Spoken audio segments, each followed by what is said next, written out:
So here we are at Dolman Grove's Tribal Dreams, and as you can see there's lots of stalls, people walking around, there's talks, dancing, music. There's one stall in particular that I'm going to go to today. It's called Quercus's Emporium of Treasures, which is just behind me, and we're going to have a chat to the proprietor, John Rivers.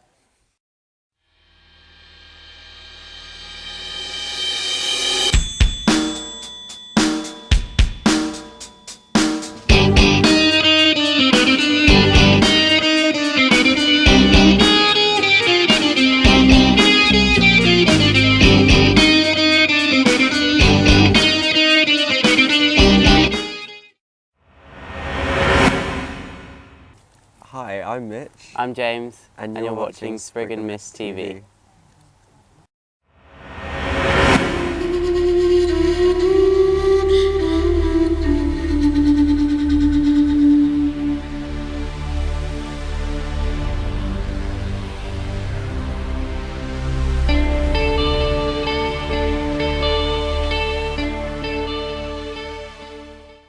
So here we are at Dolman Grove's Tribal Dreams, and for me, if you're at a pagan festival or gathering, there's one standard thing, it's John Rivers and his magical store, and you can see from the name up there, it's Quercus's Magical Emporium of Treasures. How long have you been a stall holder like this?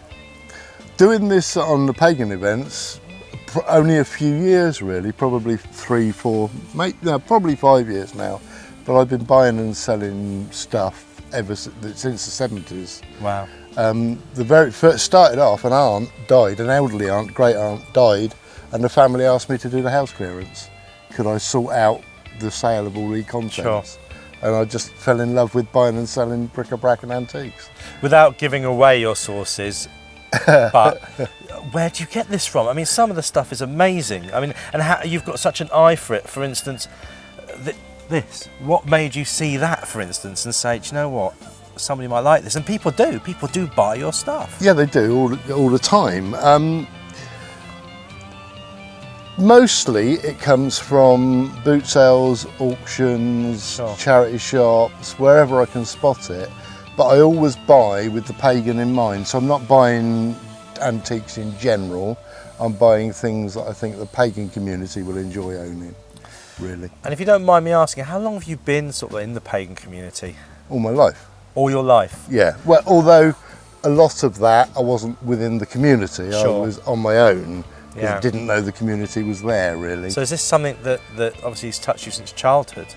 Yeah, my grandmother was a witch, yeah. Fantastic. Yeah. Because very few of us are from that sort of background. We kind of grow into it. Yeah. So it's lovely to hear and speak to somebody that's been, this is your life, this is how it's always been, you've known no different. No.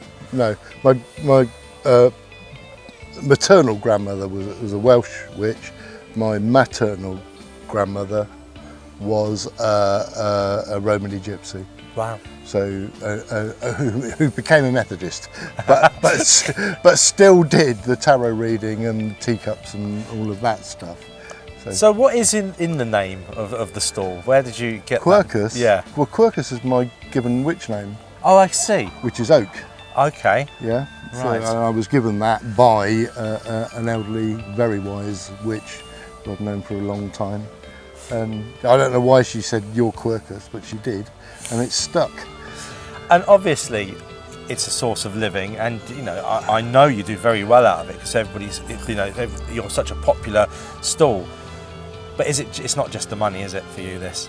It's more fun, well, almost as much fun finding it as it is selling it. Yeah. Because, you know, I'm out there hunting it down, really. It's sort of urban hunting, I guess. So it's become a bit of a passion. Yeah. And the other thing is, I get to own nice things because I can own it for a little while and have it in my home, and then pass it on to somebody else and put something else in my home.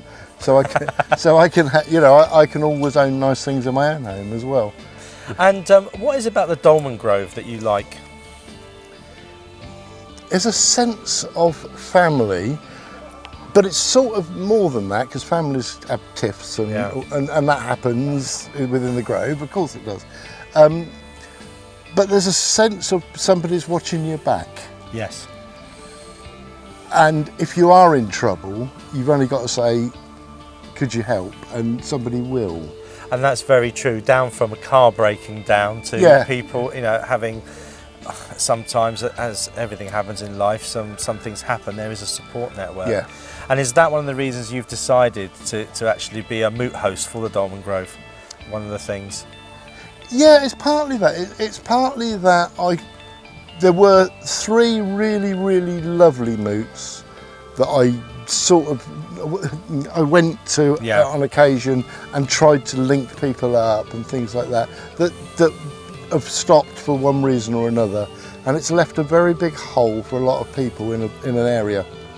And so, just because I think the Dolmen Grove is so worthwhile and such a good organisation, and I know that if I start up a moot, that I will have the Grove backing me. Definitely, yes. So I can call on, you know, if I've got a problem or not quite sure, I've got somebody to There's ask. a network as well, isn't there? Yeah.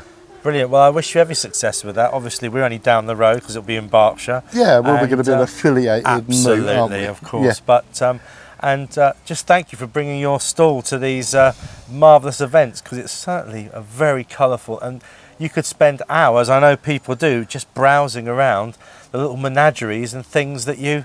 Yeah, thank you. And I'm really sorry that I sold your wife an accordion just now. Yes, my pocket is lighter. Thanks, John.